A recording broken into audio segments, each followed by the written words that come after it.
Olá, pessoal! Eu sou a Renata Freires. Eu sou a Elis. Estamos aqui gravando mais um episódio para vocês do nosso RHF Talk. Hoje com um tema muito especial, principalmente para mim, sobre o autismo. Mãe de 2 filhos autistas, com muito orgulho, uma mãe atípica que vem aprendendo com essas crianças todos os dias.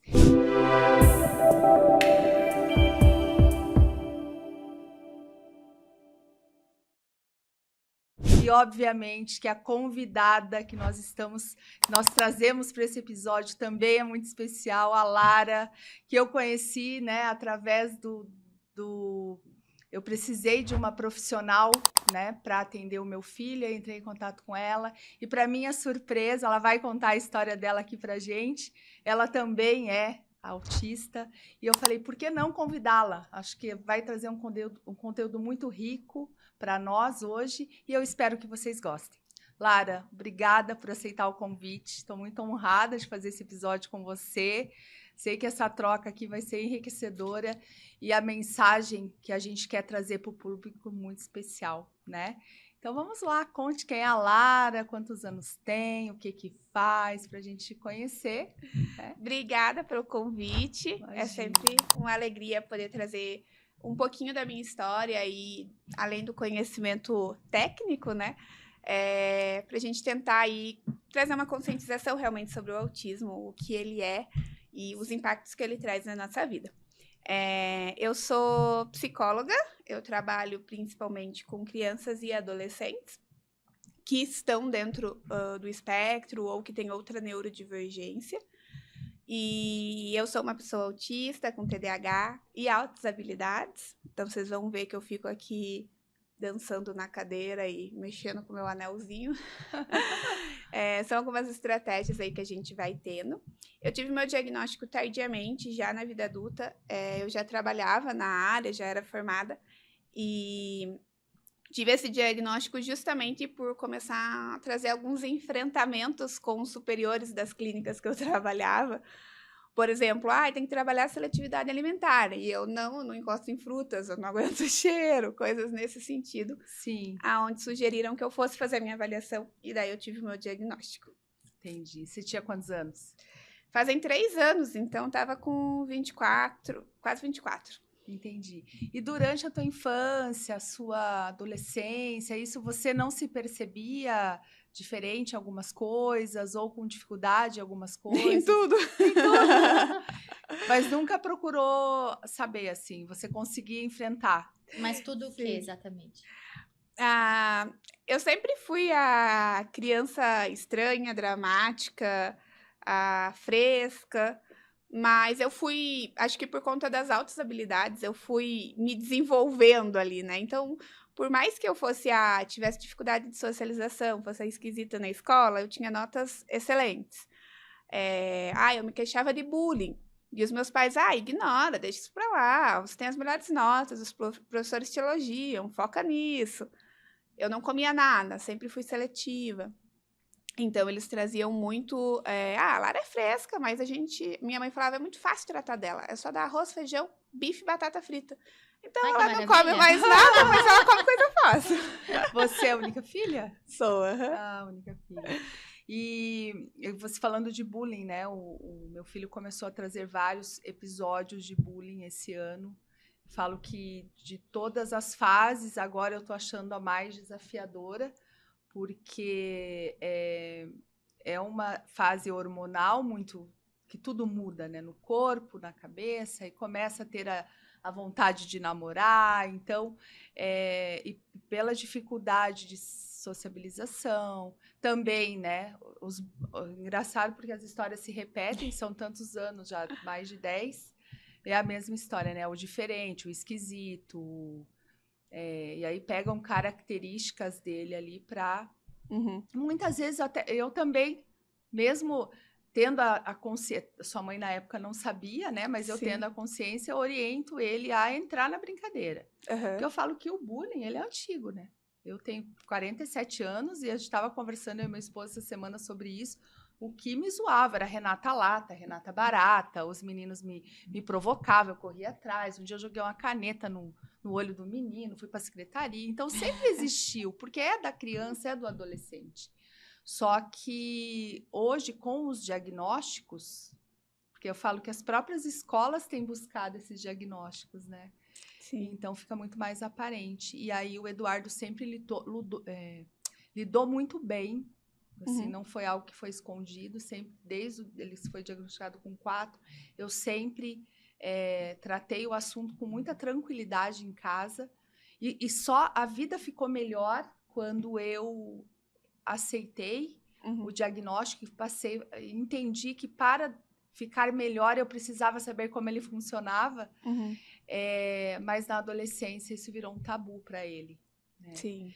Então, eu tenho tentado falar para ele que não é uma doença. Eu gostaria que você falasse um pouquinho disso, porque hoje as pessoas têm ainda, muitas pessoas que não entendem, que nunca pararam para estudar sobre o autismo, têm em mente que é uma doença.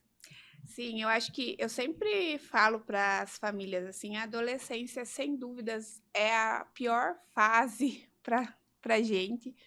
E é diferente da menina para o menino, né? Mas para as meninas eu acho que é ainda pior por conta de toda a questão de TPM. A questão hormonal pega muito, né? Demais. Na menina. Muitas crises, assim, desorganizações. Mas no menino também tem essa questão hormonal, né? E eu acho que ele é o pior período, porque pelo menos para quem é autista, nível 1, nível 2 de suporte, a gente está no ensino regular. E essa fase da adolescência, ela já é catastrófica para qualquer adolescente. Sim. A gente já está buscando se sentir pertencente a um grupo, por exemplo, a buscar os nossos interesses, buscar fazer parte de algo maior. E daí, quando a gente é autista ou tem algum outro tipo de diferença, né, em questão de comportamento, é muito difícil a gente ter essa inserção. Então, a gente começa a desenvolver N comportamentos que muitas vezes a gente nem percebe que aquilo não é adequado. Mas se os outros estão fazendo, a gente vai na onda, a gente quer fazer.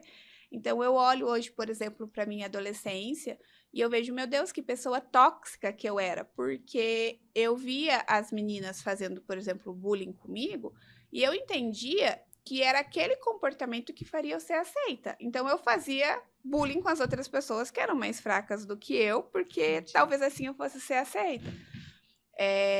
Eu lembro que a minha maior dificuldade sempre foi nesse sentido da iniciativa, de iniciar a conversa, de chegar para falar com as pessoas. Então, eu fui desenvolvendo várias estratégias. Por exemplo, eu ia para a escola com um saco de bala para que as pessoas viessem falar comigo para pedir a bala, e daí eu ia, tipo, meu Deus, eles falaram comigo. Ah, entendi. E isso foi trazendo só pessoas interesseiras, né? Então, foi a fase mais difícil, porque foi juntando tudo isso. Então, eu desenvolvi ansiedade, depressão. Eu comecei a terapia com 13 anos por ideação suicida. Então, foi muito intenso, assim. Eu falo, meu Deus, mãe, quando eu tiver uma filha, eu vou sofrer. Vou pagar tudo que eu fiz. Não fale isso. Né, que ela fala, né, que eu tive todos esses comportamentos porque ela era uma criança atentada. Eu falei, deu ruim pra mim. Te ouvindo, né? Eu acho que fica um alerta até para quem está nos assistindo, que observe os comportamentos, né, do seu filho, fique atento às falas. Eu percebo muito assim, os adolescentes, com as mães, né, outras mães que têm adolescentes, eles não conversam, eles só ficam no quarto, mas eles falam, de alguma maneira eles tentam se comunicar com a gente, né? Então o Eduardo tem momentos que ele vem, fala, eu falo, nossa, o que aconteceu hoje que você tá tão falante? E tem momentos que não. E às vezes eles expressam numa escrita, eles expressam num olhar, eles, né, de alguma maneira, assim. Então a gente estar atento. E infelizmente, em alguns casos, acontece o suicídio. Sim. Né? Eu lembro quando o Eduardo começou a soltar algumas falas nesse sentido, e eu sempre busquei muita ajuda profissional.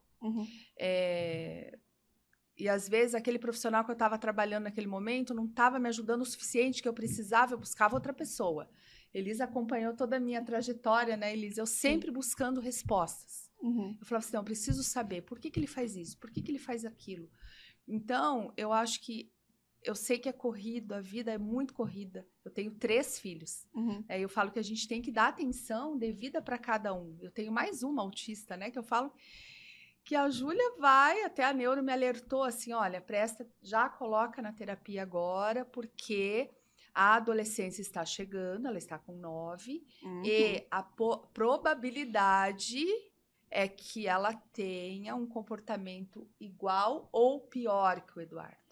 Porque ela já vem apresentando alguns sintomas, né, de comportamento. Isso, desculpa te Imagina. cortar. Isso é uma coisa que eu falo muito para as famílias, principalmente das meninas, que a gente parece que as meninas, normalmente crianças, elas têm um padrão mais retraídas, mais quietas, né? Tipo, eu era assim, eu não causava problemas grandes na escola.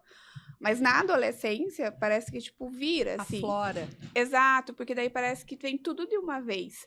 Então, por que a gente vai esperar esse boom chegar se a gente já sabe que a probabilidade disso acontecer é muito grande? Então, a idade de 9 anos, por exemplo, é a idade que a gente precisa começar a intervir para que ela chegue na adolescência e já saiba como ela vai lidar com as situações difíceis. Você tinha resistência para fazer, assim, as atividades corriqueiras, né? Tomar banho, escovar os dentes, parar alguma coisa que você estava fazendo que você gostava muito para uma refeição? E eu tenho até hoje. Entendi. Sim, tenho bastante. Eu sou muito, muito desorganizada, assim, com essa questão de vida diária, sabe? E como meus pais não sabiam do diagnóstico, assim, a minha mãe sempre foi muito, tipo, tem que lavar a louça. Eu ia lavar a louça, lavava tudo errado, quebrava as coisas, ela, sai pra lá, deixa que eu faço. Então, para ela não se estressar com o fato de que eu ia me enrolar, eu ia fazer errado, eu ia lavar a louça, eu ia sujar a cozinha inteira, porque ia espirrar água, ela foi tipo, tá, deixa, depois você aprende, e foi indo até eu sair de casa, chegar na vida adulta e eu falar, gente, o que eu vou fazer? Deu ruim aqui. Daí eu casei com uma pessoa que é tipo a minha mãe, então ele faz tudo isso pra mim, eu ainda não preciso fazer. Já que a gente tá falando de casamento, achei muito legal quando você me falou, né? Porque, voltando ao tabu, né, que existe, é que acho que o autista não casa, que o autista não pode ter uma profissão, né, trabalhar, ter uma vida normal, né? Como é que foi essa questão de namoro, para você, já que você era introvertida, tinha essa dificuldade de sociabilizar, né? Como que foi? Você já tinha o diagnóstico quando você conheceu? Não. Não A sabia. gente já estava casado quando eu tive o já diagnóstico. estava casado, legal. Sim. Essa questão dos relacionamentos sempre foi muito difícil para mim. Inclusive, hoje eu trabalho muito. Meu projeto de mestrado é sobre relacionamentos abusivos para as meninas autistas. Porque eu sempre fui a pessoa que idealizava filmes da Disney, assim, sabe? Então, na minha cabeça, eu ia ter um namorado como os príncipes da Disney. Eu ia ter uma melhor amiga de infância, daquelas que cresce com você, a tua madrinha de casamento. E eu buscava isso o tempo todo, nas amizades, nos relacionamentos amorosos. Então, na adolescência, por exemplo, eu tive um primeiro namorado, o qual eu fiquei meio que hiperfocada, assim, nele. Então, eu fiquei dos 12 anos, que foi quando eu comecei a namorar, e minha família sempre foi muito do tipo, eu não vou bater de frente, porque ela vai fazer escondido. Então, quero namorar. Ok, traz em casa, vai por aliança, e eu vou estar vendo tudo. Então, com 12 anos, eu comecei a namorar, e eu fiquei até os 17 sofrendo por esse menino. Eu já estava na faculdade, e eu ainda chorava e corria atrás. Tive 5 tentativas de suicídio por conta do relacionamento, porque daí, obviamente, né, gente, 12 anos, que maturidade a gente tem pra ter um namoro? Sim. Nenhuma. Então, ele ficava com as meninas, eu via, e eu não queria abrir mão. Então, eu fiquei 5 anos nesse sofrimento. E nas amizades era a mesma coisa. Tipo, eu criava um hiperfoco na amizade, eu fazia de tudo pela amizade. E daí, se não me respondiam na hora, eu tinha crise. Eu ficava, por exemplo, no WhatsApp, assim, tinha o visto do WhatsApp. Eu tive que tirar tudo isso, a minha psicóloga fez eu tirar, porque se eu mandava mensagem, eu via que a pessoa estava online, ela não me respondeu, eu tinha crise, me machucava. Então, todos os relacionamentos foi muito intenso nesse sentido. E depois que eu desencarnei, como diz minha mãe, desse primeiro namorado, foi a mesma coisa com os ficantes. Então, eu achava que eu tinha que ter um relacionamento, porque todo mundo namorava e eu não. Então, se eu ficava com o menino uma vez, eu já achava que, tipo, pronto, a gente tem que namorar, casar, ter filhos. E, obviamente, todo mundo fugia de mim, porque eu parecia louca, a maníaca, como eles diziam. E eu lembro que no terceiro ano, segundo para o terceiro ano da faculdade, foi quando eu tive a minha última tentativa de suicídio mais feia, assim. Fiquei internada e tal. E daí eu falei que eu não queria mais saber de homem na minha vida, que eu ia focar só no trabalho e que eu ia fazer inseminação artificial para ser mãe. Então, eu ia ficar rica para isso. E daí, coincidentemente, o Lucas, que é meu marido, entrou na minha sala de psicologia no terceiro ano da faculdade. E foi a única vez na vida que eu tive iniciativa de ir até alguém falar com ele. Então, eu fui até ele, pedi o número dele para pôr no grupo da sala e comecei a conversar com ele. E daí a gente não se largou mais até a gente casar. Ah, que legal. Mas eu brinco que ele meio que me salvou, porque eu realmente estava, tipo, muito mal, assim, eu ia parar a faculdade e tudo, tinha ficado internado. Daí ele entrou, minha mãe falou, você vai uma semana para a faculdade, para você ver se realmente você não vai conseguir, daí a gente vê o que faz. E nessa uma semana ele entrou na sala, e daí eu já mudei o foco e agora tem que ir. Entendi. E, nossa, várias perguntas para te fazer, né? E ele, assim, ele começou a observar algumas coisas do seu comportamento. Por que você foi atrás mesmo do diagnóstico? Por causa do trabalho. Uhum. Trabalho. Mas ele não falava nada. Não, a gente tinha muita briga, assim, a gente já morava junto, né? Quando eu tive o diagnóstico. Então, a gente tinha muita discussão, por exemplo, porque ele esticava a coberta de um lado e eu ficava muito brava, porque ele estava esticando a coberta do lado errado. Não, mas isso irrita mesmo. Não, eu concordo com você. Não, então eu acho que eu também sou. Isso irrita. Não. Daí ele ficava muito bravo, porque eu começava a surtar por causa disso. Ou porque eu tenho a questão de vida diária, por exemplo. Eu sou enlouquecida por bala, é um dos únicos doces que eu como. E eu sou aquela pessoa bem TDAH, que, tipo, eu vou abrindo a bala, eu vou deixando os papéis, assim, não vou até... Ou eu vou até a pia e eu tenho nojo do lixo, então eu não abria o lixo, eu deixava os papéis na frente do lixo, assim. Entendi. A gente começou a brigar por coisas pequenas, tipo essa. E depois do diagnóstico, daí, tipo, a gente entendeu algumas questões e daí facilitou, a gente passou a brigar menos por conta disso. E como que foi pra você, assim, porque você foi atrás por conta que no trabalho te falaram, ó, vai atrás, faz, né, uma avaliação, enfim. Uhum. Veio o diagnóstico. Você adulta, recebendo esse diagnóstico, como que foi? Libertador. Que bom. Eu falei, gente, essa foi meio que uma mudança total, assim, de perspectiva, porque eu sempre me senti estranha, eu não entendia por que as pessoas não entendiam o que eu estava falando. Eu ficava brava com isso. É como se eu vivesse, antes do diagnóstico, numa constância de raiva. Eu sempre me pontuava nos testes, por exemplo, de personalidade, nessas coisas, como uma pessoa extremamente agressiva, porque eu sentia muita raiva de tudo, de todo mundo o tempo todo. Eu não conseguia entender porque eles não me entendiam, por que que eu falava uma coisa e faziam outra, por que que não concordavam com a minha ideia. Era como se eu estivesse vivendo uma realidade paralela e na minha cabeça todo o resto do mundo estava errado. E eu estava certa. E depois do diagnóstico, eu consegui entender que não, que era eu tinha que aprender a comunicar isso de uma maneira mais clara para as pessoas entenderem, e que se mesmo assim elas não entendessem, daí beleza, daí eu poderia dizer que era uma questão de ética ou índole da pessoa. Eu tenho um senso de justiça muito intenso, então geralmente as minhas grandes explosões é por alguma coisa ligada a eu não achar o comportamento do outro um comportamento ético ou moral de acordo com os meus valores. E daí ficou tudo mais leve, assim, então eu não tive mais, por exemplo, crises agressivas, ou eu estava no ponto antes do diagnóstico, eu lembro que eu tive uma crise porque eu parei no semáforo e tinha um pedinte. E do lado tinha um Porsche. E eu comecei a chorar desesperada, porque o mundo era injusto, porque uma pessoa tinha um Porsche, o outro não tinha condições de comer. E daí eu liguei pra minha mãe pra ela me acalmar. Então eu tava nesse nível de, tipo, colapsando, assim, sabe? Sim. Olha só. Faz quanto tempo do diagnóstico? 4 anos vai fazer 4 anos. agora. Uhum. Legal. Eu fico pensando, você vai falando e vai passando os filmes, né? Na minha cabeça. Hoje eu vejo o Eduardo assim. Uhum. Existe uma ira, uma revolta, que muitas vezes nem ele sabe por quê, Uhum. né? Sim. Às vezes ele me fala umas coisas, você só pensa em dinheiro. Eu falei, mas eu tenho que trabalhar. Como que eu só penso em dinheiro? Mas você não está dando atenção para mim? Eu falei, tô sim, é que eu tenho que me dividir. Uhum. Né? Eu não tenho só você. Então eu tenho que ser mãe, esposa, empresária, né? Tenho que ter um monte de coisa. Então é um conflito muito grande mesmo que dói. Sim, eu acho que esse é um exemplo bem legal para mostrar, eu sempre falo isso nas orientações parentais, a questão da perspectiva, porque as mães sempre trazem isso, né? Eu tô dando atenção e ele diz que eu não tô dando atenção. É uma queixa muito comum.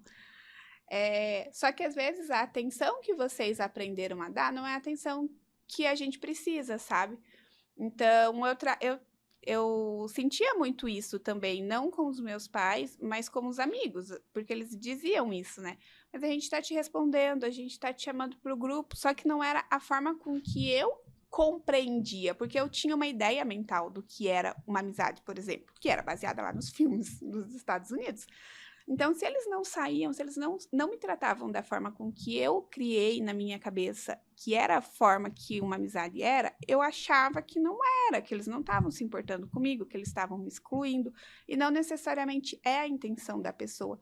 Então, quando a gente tem um adolescente, um adulto, jovem adulto autista, eu friso muito nisso da gente trabalhar a perspectiva, porque a gente não consegue comunicar qual é a nossa expectativa em relação ao comportamento do outro. Então, a gente, enquanto autista, tem que trabalhar isso em terapia para aprender a entender a perspectiva, mas quem está convivendo com a gente também tem que tentar trabalhar para ver como eu posso mostrar para essa pessoa que eu me importo com ela de uma outra forma. Um exemplo com o Lucas, por exemplo. Eu sempre... No começo do namoro, ele tinha um padrão de comportamento muito específico, que era muito parecido com a forma com que o meu pai sempre me tratou. Então, ele me dava cartinha todos os dias, bombom todos os dias, abria a porta do carro para mim, carregava minha bolsa. E daí, até hoje, eu jogo na cara dele. Que ele não fez, mas isso depois de 4 meses, porque eu conto as coisas, né? Com 4 meses você parou de fazer isso, você não me ama mais. A gente quase terminou uma vez por conta disso. Porque quando mudou essa forma idealizada, na minha cabeça ele não me amava mais. E daí a minha psicóloga foi me mostrando que não, que os relacionamentos normais são assim. Começa de uma forma, que é a questão da paixão, e depois se torna um relacionamento maduro. E que isso não acontece todos os dias, que não é como nos filmes.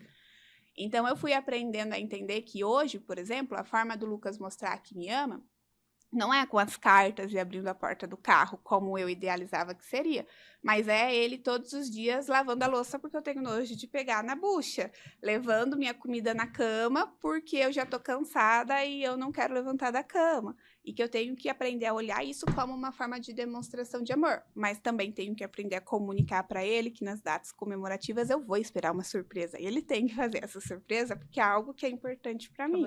Então os dois foram aprendendo a mediar isso, e eu vejo que com a família, com os pais, também é importante essa questão. E isso é um relacionamento de todo mundo, né? Sim. A gente saber, porque somos pessoas diferentes, né? Quando 2 pessoas se unem, a gente tem que... Por isso que o primeiro ano de casamento é o papel, né? Bodas de papel, porque é muito fácil de rasgar, porque é a adaptação. Sim, mas eu vejo que é muito fácil e natural isso para 2 pessoas típicas, né? Ou para pais com filhos típicos, às vezes. Mas quando a gente tem um cérebro que tá lá com uma rigidez, que idealizou um comportamento e não consegue expressar que é aquilo que espera do outro, fica muito difícil da gente alinhar. Todos os autistas têm essa rigidez cerebral? Porque a neuro trouxe isso sobre a Júlia nessa última consulta. Eu nunca... toda consulta eu vou aprendendo uma coisa nova, né? Quando a gente fala transtorno sensorial, eu não entendia o que era isso. Como que você se incomoda com uma meia? Ele começou a reclamar de lavar o cabelo. Aí eu fui perguntar, doutora, ele não quer mais que eu lave o cabelo dele. Eu chegava, vamos lavar o cabelo. Aí ela falou, não faça isso. Ele sente dor. E é uma dor real. Sim. Ela falou, então, tudo que ele te trouxer que realmente tá incomodando é de verdade. É porque tá mesmo, né? E aí, através da TO, fui entendendo, né? E hoje eu lido super bem com o sensorial. E o do Eduardo, na última avaliação agora, deu extremamente alta. Ela falou, nunca tinha pego nenhum caso de tão alto, né? Sim. Então, e aí eu já percebi também que conforme você vai conduzindo de uma forma leve, muitas coisas vão melhorando. Então, hoje a Júlia tem o transtorno sensorial da meia. Hoje ela reclamou, mas fazia muitos dias ou meses que ela fala, mãe, eu não tô mais sentindo a meia incomodar.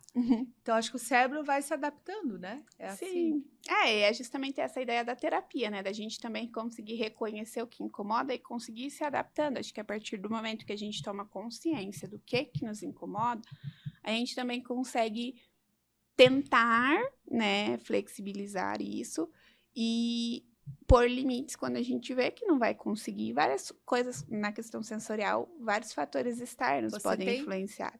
Fora a seletividade alimentar? Tenho. Eu achei até pouco tempo que era só com texturas. Sempre tive com tudo que for de textura. Mas eu tô fazendo agora a TO e a avaliação e tal, né? E ela foi me mostrando lá, tipo, olha, você tem muita sensibilidade auditiva, só que você aprendeu a mascarar e a aceitar o incômodo, porque, né, eu tive diagnóstico tardio, a gente vai meio que se forçando a aguentar. Sim. E agora ela tá trazendo várias estratégias, assim, para tentar reduzir um pouco disso, porque como eu comecei o mestrado, o meu sensorial desorganizou demais, assim, então eu tava ao ponto de eu não estar conseguindo, tá 40 graus e eu só consegui usar roupa de soft, porque era a única textura que eu tava conseguindo, entendi. Sabe? Então, tô me adequando. Mas é difícil. Eu imagino. E é muito bom te ouvir, porque eu que vivo isso todos os dias, por mais esforço que eu me considero uma pessoa esforçada para entender, para ajudar. Eu falo para eles assim, tudo que a gente está fazendo hoje é pensando no futuro. Porque quando você chega na vida adulta, é que a realidade vem, né? E daí os sonhos, por exemplo, ele pede para mim fazer, eu quero fazer quando vai para o exterior estudar. Intercâmbio. Ele chega do nada. Mãe, eu quero fazer um intercâmbio. Você me leva para os Estados Unidos? Como se fosse assim. Eu aperto o botão e te transporto para um intercâmbio, né? Fala, ainda não é o momento. Acho que ainda você tem que amadurecer um pouquinho mais, porque eu vou te mandar para um outro país, onde você vai ficar sozinho lá, né? Então, a gente tem que ter um preparo para isso. E ele tem muita dificuldade de entender esse tempo. Mas demora demais, né? O imediatismo, né, é muito saliente, assim. Então, eu falo que é um aprendizado diário, a gente tem que tirar forças e paciência, às vezes, da onde não tem, né? E às vezes a gente também perde a paciência, mas nos ensina a trazer... Eu trago muito isso para minha vida profissional. A Renata que eu sou hoje, pós Eduardo e Júlia, é outra. Né? Sim, e acho que essa questão do intercâmbio, eu tive também essa fase do intercâmbio. Eu não fui, meu pai foi proibindo e não fiz. Porque, de fato, né, gente, se deixar, eu nem escovar o dente escovo. Como que eu ia ficar em outro país? Mas a gente pode usar como uma motivação para trabalhar essas habilidades, né? E eu acho que isso faz muito sentido, até pensando, né, no crescimento profissional, assim, o Edu tá no ensino médio, né? Ensino médio, primeiro ano. Então, a gente vê muito essa necessidade de começar a conversar sobre isso, da mesma forma que eu falei com as meninas, vamos começar a trabalhar com 9 anos para adolescência. Com os adolescentes, a gente precisa começar a trabalhar sobre o futuro, as perspectivas, a orientação profissional. No primeiro ano, não vamos fazer isso no terceiro ano do ensino médio. Sim. Porque a gente sabe que vai levar mais tempo para a gente se adequar a isso, para a gente se adaptar, para a gente entender, por conta da rigidez. Então, a gente tem que já ter essa percepção de iniciar isso antecipadamente, porque não adianta eu querer, por exemplo, vamos falar sobre o vestibular no final do segundo ano, como faz com os adolescentes típicos. Não, a gente tem que começar essa preparação muito antes para ter um resultado efetivo, né? Ainda mais que é muito falho para a gente aqui no nosso país, essa questão de vestibular e tudo mais para a gente. Quando que você escolheu que queria fazer No psicologia? 9º ano. Por que você escolheu psicologia? Meu primo teve diagnóstico de TEA, nível 2 para 3 na época, e ele era pequenininho, e ele foi expulso da escola, porque a presença dele na escola diminuiria a média, era a escola referência na cidade em que ele morava, em São Paulo, em Sorocaba. O caso até passou na Globo na época. E isso me deixou com o meu senso de justiça atacadíssimo. Eu falei, não, eu vou fazer psicologia para ajudar crianças como ele, porque isso é um absurdo. E eu dizia que eu ia fazer psicologia ou medicina para neuro, mas eu achava que eu não teria capacidade de passar. Hoje eu penso que eu teria passado facilmente. Mas na época eu achava que eu não teria capacidade e segui na psico mesmo. Então, desde o primeiro ano da faculdade, eu já entrei com esse hiperfoco no autismo, já fui fazendo estágio e tudo mais, porque eu achava um absurdo isso que aconteceu com ele. O que você acha das escolas hoje? Estão se preparando para isso? Qual a sua opinião? Eu acho que há poucas escolas que tentam, mas mesmo as que tentam ainda estão muito distantes do que a gente precisa. E eu entendo que não é só uma questão da escola querer, né? É uma questão toda estrutural da nossa cultura, políticas públicas. Sim. Mas é catastrófico. O que eu vejo, tenho visto, opinião minha, né? Realmente existe um esforço. Só que cada vez tem surgido mais diagnósticos, né? Mais casos. E no 8º ano eu cheguei para o colégio, falei porque como ele teve uma melhora no comportamento pós-pandemia, então ele ficou aquele tempo no home, né, estudando em casa, e volta para o colégio, todo mundo naquela euforia de sair de casa, ele tem uma melhora assim drástica. E aí passam, só que sempre com muita dificuldade na organização. Então eu cheguei no colégio, numa reunião, e falei, ele está tudo junto e misturado, os professores estão sabendo do caso, sempre cobrei muito isso, dos professores, dos colaboradores do colégio, saberem do caso. Por quê? Se acontece alguma situação ou alguma crise, eles saberem lidar com aquilo ali, né? Então, eu sempre, só aquela manhã, atualizo o laudo, sempre mantenho a escola muito informada de tudo que está acontecendo. E aí ela falou, não, tá tudo junto e misturado. Eu falei, pois não deveria. Porque por mais que ele esteja melhor no comportamento, ele ainda precisa de suporte para várias coisas. Então, eu falo, fica aí a dica para os pais, né? Manter esse acompanhamento. Eu já escutei do colégio, em algumas reuniões, que existem casos do pai pensar assim, quando está comigo, responsabilidade minha, está com a escola, a responsabilidade da escola. Concordo, em partes. Mas é muito importante essa comunicação família-escola, para que falem a mesma língua e adotem os mesmos... E terapeutas. Terapeutas que acompanham também, né? Porque tem alguns profissionais que não vão no colégio mais. É absurdo. E eu acho extremamente importante. Então, tá ligado tanto ao neuro, ao psiquiatra, junto com os terapeutas, junto com...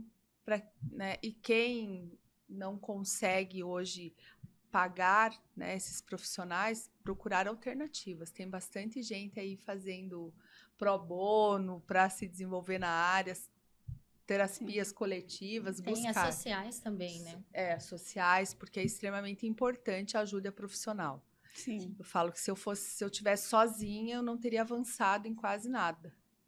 Né? Não tem como, né? Não dá para uma pessoa só ser todo o suporte que o autista precisa. Sim. Até porque a pessoa que dá o suporte para o autista, ela também precisa de suporte. Sim. Né? Porque são modos de funcionamento diferentes, onde, como você colocou muito bem sobre a questão da perspectiva, né? Sim. Mas ao mesmo tempo também que você precisa ajustar ou melhorar a sua perspectiva diante de uma pessoa com autismo, mas se você também não tem suporte, quem é que olha para sua perspectiva e te dá o respaldo? É complicado. Para não falar desafiador. Sim. Eu acho que nós, quanto profissionais de RH, né, você quanto psicóloga, a gente tem que começar a olhar muito para o mercado de trabalho nesse sentido. Porque em breve, em curto espaço de tempo, teremos muitos autistas em busca de trabalho. Já temos hoje, né? Mas eu acho que vai aumentar. Com certeza. E as empresas também precisam começar a olhar para isso, do meu ponto de vista, porque ao mesmo tempo que tem as particularidades, cada um com a sua, vocês têm muito a entregar, né? São muito inteligentes, têm muitas ideias. Sim. Então, eu falo que nós, como pais, também olhar qual é... O Eduardo, desde os 4 anos de idade, quer ser piloto, mas ao mesmo tempo quer ser professor. Então, eu, como mãe, eu sei que é muito mais difícil ele conseguir uma oportunidade de piloto. Não estou dizendo que é impossível, mas vai ser muito mais desafiador do que ele dar aula. Né? É mais palpável, mais próximo. Então, eu tenho incentivado muito ele primeiro ir para essa linha e, paralelamente, estudando as outras possibilidades. Mas não descartando, tirando o sonho dele, nada disso. E aí, ele quer dar aula de geografia e história. Então, a gente tem... tanto quando ele foi começar com o Lucas, né? Eu falei, olha, ele trabalha no colégio, ele dá aula e tal. Aí ele já se interessou. Sim. Então, acho que tudo é para incentivar mesmo ele não perder o sonho, né? E eu tenho falado muito com as minhas amigas mães de adolescentes, prestarem atenção nisso. Independente, né, se é atípico, se é típico. Qual é a real habilidade do seu filho, né? Se ele escolher uma profissão, como que vai ser a rotina?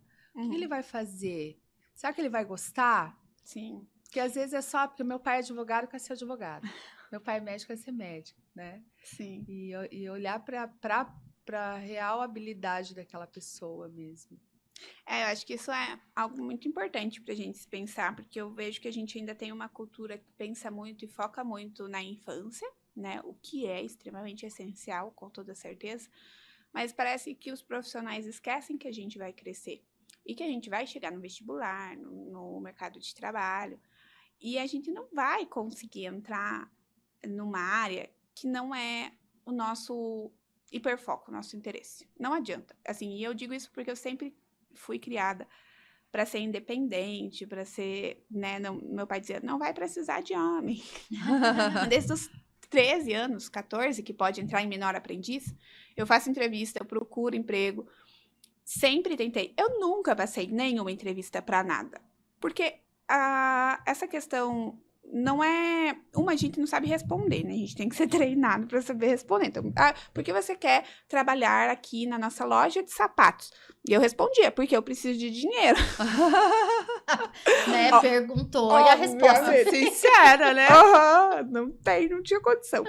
Então, eu entrei no mercado de trabalho no meu primeiro estágio, que eu já estava na psicologia, que era no quê? Numa clínica de autismo, que era meu hiperfoco. E desde então eu sempre fui muito... Vou parecer exibida, eu sei, mas eu sempre fui muito excepcional no trabalho, porque é algo que é, tipo, tudo pra mim, assim. Então, quem me vê sabe o quão workaholic eu sou, porque é o que eu gosto de fazer, e eu estudo muito, e é o que eu amo fazer.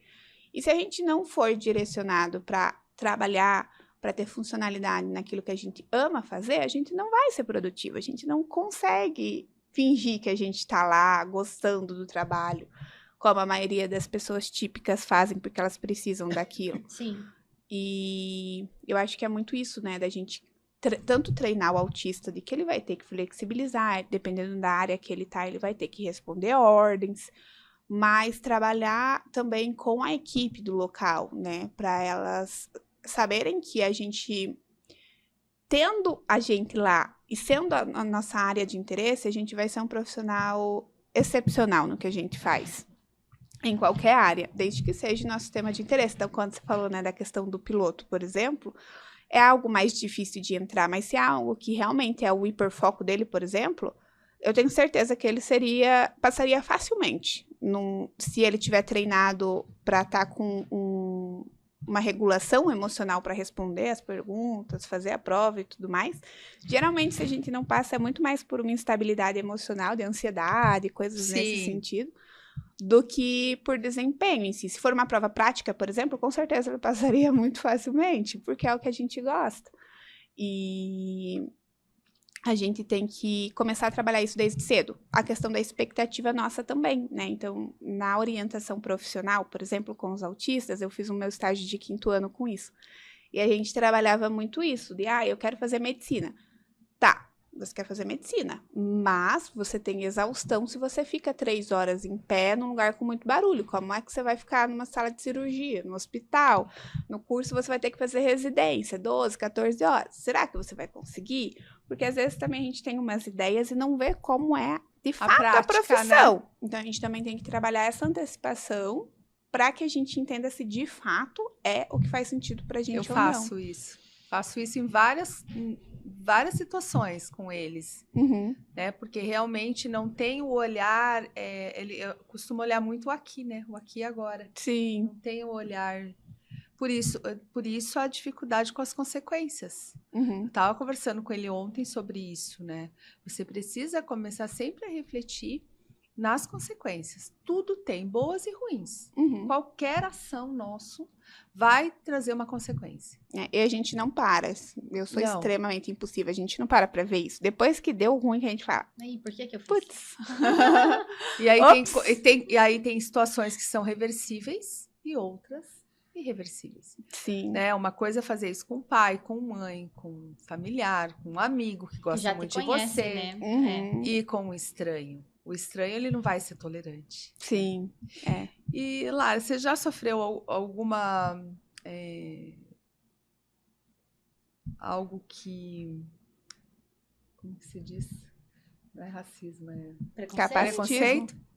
Já. Que foi algo que te marcou, que... Depois de diagnóstico, pelo diagnóstico em si? Ou incluindo bullying, por exemplo? Algo que te machucou, assim, que você foi algo que... Tá. Eu acho que o mais marcante e recente... Eu tive um histórico de bullying na escola, isso foi muito significativo. Sim. Mas eu não tinha diagnóstico. Eu acho que o mais recente que me marcou mais foi uma questão de que eu me mudei em setembro e... ingênua que sou, paguei o prestador de serviço tudo antecipadamente, sem ter nenhuma comprovação disso. E ele não entregou o trabalho, então a gente está entrando com o processo e tudo mais. E eu solicitei o meu processo via justiça especial, né, por conta do autismo. E daí eu recebi uma intimação da juíza escorraçando, assim, né, então com termos extremamente capacitistas, como, por exemplo... de que eu não podia estar pedindo aquilo porque eu estava roubando o lugar de pessoas que têm deficiências de verdade, como cadeirantes, surdo-mudo, que eu não deveria ter privilégios porque eu era totalmente capaz, tanto que eu mesma negociei com a pessoa, inclusive tinha profissão, porque eu era psicóloga, então eu não tinha incapacidades e dificuldades e não deveria estar solicitando um atendimento especializado. E me encaminhou daí para vara normal, e a qual demora muito mais, e, enfim. E eu fiquei, muito abalada com isso. Eu tive uma crise, chorei muito, porque eu me senti muito mal, do tipo, meu Deus... Eu tô aqui roubando a vaga de quem realmente precisa. Acho que esse foi o pior. Você entrou em conflito, né? Será que realmente o que ela escreveu foi isso? É verdade isso? Eu sou uma péssima pessoa porque eu pedi uma adaptação aqui no juizado especial, sendo que tem pessoas piores. Você sabe, você falando isso, a gente hoje tem vários direitos, né? Então, não pega fila, tem prioridade com um monte de coisa, enfim, tem desconto, tem isso e aquilo. E eu sempre utilizo. E as pessoas olham. Sim. Mas eu falo assim, só quem convive sabe que realmente é uma deficiência.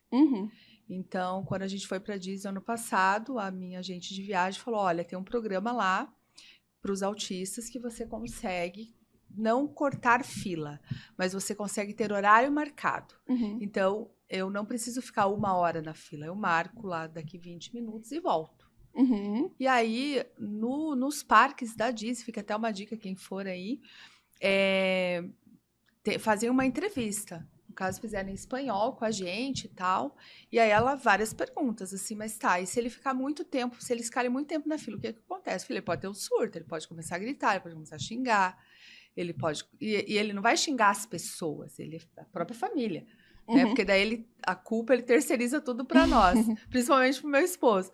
Então, aí eu fui falando tudo, né? Falei que eles tomam medicação e etc. E aí a gente conseguiu, e foi excelente. Então, a gente conseguiu aproveitar todos os parques sem estresse. Então, a gente pausava ali, esperava dar horário, ia tomar um sorvete, um refrigerante, depois voltava. E foi super legal. Então, eu acho que é muito importante, né? O Brasil tinha que olhar mais para isso. Sim. Né? Existe hoje, teve até um parque no Nordeste que nós fomos, mas teria que ter pôr o colar. O adolescente não ia querer pôr o colar. Sim. Né? Então, a gente não pegou o benefício. Então, pensar em estratégias sem exposição. Eu acho que hoje o autista ele é muito exposto. Sim. Né? Em alguns casos, tivemos um episódio essa semana no colégio. Então, assim, ter esse cuidado. Porque essa rotulação é muito prejudicial. E mesmo com toda essa exposição, a gente ainda é julgado por usufruir, né? Eu fui num parque aquático também, no Nordeste. E tava com a pulseira identificada, tudo. Fui passar, porque daí a comanda você vai direto pra frente da fila, né? E as pessoas, tipo, barrando na frente da fila. Não, você não vai passar, porque você tá falando. E eu, tipo assim... E daí eu tava acompanhada da minha melhor amiga. E ela, tipo, ela vai passar sim. Sai da minha frente. Comprando a briga porque eu travo na hora. Eu não consigo me posicionar, sabe? Então eu trabalho isso todos os dias com os pacientes, mas na hora que é comigo, eu não consigo me posicionar. E eu fico, tipo, muito fechada. E daí ela foi abrindo o caminho pra eu poder passar. Esse estresse... Aí piora a situação. Sim. Né? Então era melhor pegar a fila mesmo, porque então eu acho que é falta de programas mesmo. Igual esse dos Estados Unidos, achei extremamente organizado. Super. Todos os parques tinha, e a gente não teve nenhum estresse assim. Só o início ali, até esperar resolver tudo, né? Meu inglês tupiniquim, mas no final deu tudo certo. Eles rotulam muito, sabe? O que eu vejo, percepção minha, né? Que é muito rotulado, então acho que o pessoal entende assim, é autista, então é não verbal, né? Não consegue socializar, não consegue lidar com barulho nenhum, não consegue ir para lugar nenhum, aí sim. Então eu vejo o pessoal já pensando assim, é de nível 3 para cima, só esses são autistas, os outros não. Né? Então daí se você tá numa fila, tá aguardando para ir no parque, pede um atendimento especializado na questão da justiça. Não, mas você tem profissão. Como assim? Você tá precisando? Você é até psicóloga. Né? Como se fosse, né? Aí você tá no parque. Não, você tá falando. Então você não vai... Mas, e daí que tá falando? Sim, tá falando, né? Então, realmente, o pessoal, assim, eu vejo rótulo muito por falta de informação. Sim. Estereótipo e falta de informação, sabe? Eu acho que as duas coisas, com certeza, mas até tô fazendo um trabalho sobre isso no mestrado. A gente já vive numa cultura que ela é extremamente preconceituosa, é algo estrutural, de maneira geral, né? Então, é muito fácil, assim, as pessoas cobrarem isso. Nossa, você está se aproveitando para ter benefícios, como se fosse algo muito fácil. Mas quando é com elas, daí não, né? Daí é tipo, nossa, tem que ser assim e tudo mais. E a gente escuta cada absurdo ultimamente. Então, eu acho que o grande problema, na verdade, não só para o autismo, é porque as pessoas perderam a humanidade. Elas dizem que a gente não tem empatia, a gente não sabe se colocar no lugar do outro. Mas com todos os autistas adultos que eu converso e os relatos que eles trazem, assim, eu vejo justamente isso, que, na verdade, a gente sofre muito por ter uma empatia, e falando aí num lugar de nível 1 de suporte, né, que é com o público que eu mais atendo, e que consegue relatar isso, a gente sofre tanto por ter uma empatia tão grande e não conseguir entender porque os outros não têm essa empatia no mesmo nível que a gente tem. Então, essa semana mesmo eu tive uma paciente, até postei um vídeo de 5 minutos no Instagram reclamando disso, que ela teve uma crise na escola porque a diretora acusou ela e deu de dedo na cara dela, porque uma amiga se cortou na escola e ela não queria deixar a amiga ir embora sozinha, porque simplesmente o pai autorizando a menina a ir embora sozinha até na casa dela. E ela falou, não, eu não vou deixar ela ir embora sozinha, minha mãe pode vir aqui buscar ela, levar ela até em casa. E a diretora dizendo que ela queria se aproveitar disso para sair, que ela achava que só porque ela era autista, ela tinha privilégios e tudo mais. Então, eu paro e penso, gente, como é que uma diretora de escola consegue pensar assim, Sim. olhar a situação, tipo, uma aluna se cortou dentro da escola e você está preocupada com o fato de que a outra quer ajudar ela a ir embora, não com o fato de que uma aluna se cortou dentro da escola. É revoltante. A falta de empatia hoje tá tremenda, assim. Então, e se agrava mais quando a pessoa tem uma dificuldade, tem, né, uma necessidade especial ali, e aí fica ainda pior. É algo que eu tenho trabalhado muito com os meus filhos sobre isso, se colocar no lugar do outro, antes de sair respondendo, ou sair atacando, ou sair apontando o dedo. Calma, respira. Por que aconteceu isso? Por que essa pessoa está se comportando assim? Sim. E isso está faltando. Está faltando dentro dos lares, eu acho, e está reverberando na sociedade, né? Nas escolas, nos trabalhos, nas relações interpessoais. Então, acho que as pessoas precisam começar a refletir antes de sair fazendo e falando e atacando, né? Porque eu vejo isso muito como um ataque, assim. Sim. E eu percebi muito, até os 10 anos, ali, bastante olhar inclusivo, bastante as próprias famílias, né? A partir dos 12 anos ali já acaba, já não tem nem o grupo das mães funciona mais, né? Daí eu penso assim, será que essas mães, hoje, quantas mães estão sofrendo com os adolescentes, independente se ele é atípico ou não, que poderiam estar fazendo bate-papos, trocando ideias, eu fiz isso e funcionou, sim, né? Uma vez eu lembro que o Dudu se desentendeu com um amigo, eu liguei para a mãe dele e falei assim, para a mãe do amigo, falei, vamos marcar uma pizza? Daí a gente chama, traz as crianças e se eles visualizarem nós, os pais, interagindo, pode ser que isso influencie. Olha, eu tendo umas ideias, né? Eu sempre com ideias ali da inclusão mesmo. E, infelizmente, eu sempre falo assim, não adianta você querer mudar o mundo. Mas quando você faz ações que mude uma pessoa, já é uma pessoa que está fazendo diferente. Sim. Então, acho que esse podcast vem com esse propósito. Passar essa mensagem de que, independente do autismo ou não, né, a gente tem que respeitar as pessoas, ter empatia, e que se o seu filho foi diagnosticado, ele pode ter uma vida feliz, próspera, e realizar os sonhos, atingir os objetivos, assim como você. Obrigada. Exemplo. Mas eu acho que é muito isso, assim, de vocês, enquanto mães atípicas e pais atípicos, né? É sempre olharem para o potencial dos filhos. Porque quando a gente tem um diagnóstico, a sociedade toda aponta só os nossos defeitos. E sendo autismo ou sendo qualquer outro transtorno mental, né? Você como psicóloga deve saber também disso. Quando a gente tem um nome, parece que as pessoas só enxergam as nossas dificuldades, só enxergam os nossos defeitos e o que tem que ser consertado. E ninguém olha para as coisas boas que a gente tem.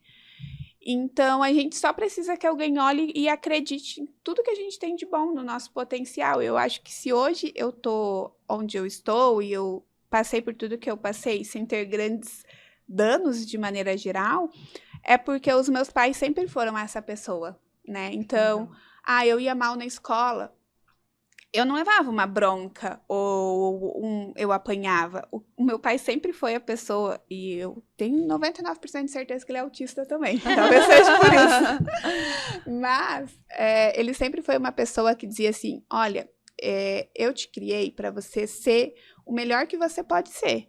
Essa nota é o seu melhor? Ok, eu acredito que você pode dar mais, a escolha é sua. Então, ele sempre me tratou dessa forma, de mostrar que ele acreditava que eu podia ser mais, que eu podia ser melhor e que eu tinha que me esforçar para mostrar sempre a minha melhor versão. Então, todas as vezes em que eu estava mal, ou que eu tinha alguma crise ou alguma coisa, ele me questionava e eu falava sempre, eu prefiro a mãe que me bate. Não me faça refletir, Não pai. me faça Não me faça refletir, dói mais. Exatamente. Mas hoje eu vejo o quanto isso foi importante para mim, porque eles nunca duvidaram de mim, da minha capacidade. Isso te fortaleceu, né? Exatamente.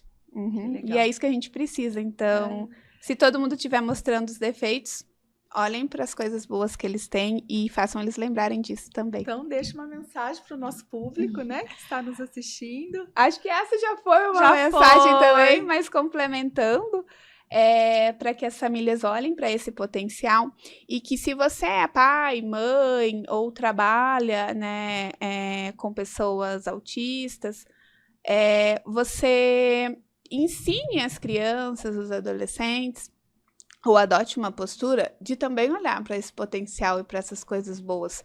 Porque a gente já tem um mundo muito catastrófico, perdido.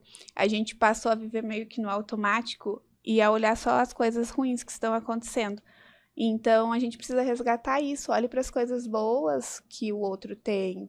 Elogie as coisas boas, não só aponte os defeitos. E para você mesmo também, porque eu acho que as pessoas passaram, né, a só olhar para as dificuldades. E a gente tem que resgatar isso de uma maneira geral, não só para os autistas, mas para toda a nossa sociedade, para a gente resgatar um pouquinho dessa empatia e dessa humanidade que a gente está perdendo. Ah, legal. Maravilha. Lara, obrigada, viu? Sucesso para você. Obrigada. E que aquele nosso projeto lá, que vai sair do forno daqui a pouco, dê Com certo. certeza, estou muito ansiosa. Obrigada pelo convite, pela participação, por quem nos acompanhou aí. E, precisando, fico à disposição para responder qualquer dúvida lá no Instagram, que é @psicolarafração. Obrigada, Lara, arrasou. E Obrigada. para você que ficou conosco até aqui, espero que tenha gostado, espero que esse conteúdo maravilhoso contribua de alguma forma, né, na sua casa, na sua família. Não deixe de nos seguir nas redes sociais, RHF Talentos, Matriz, Renata Freires Oficial. Elis da RHF. E foi um grande prazer. Até Obrigada, mais. pessoal.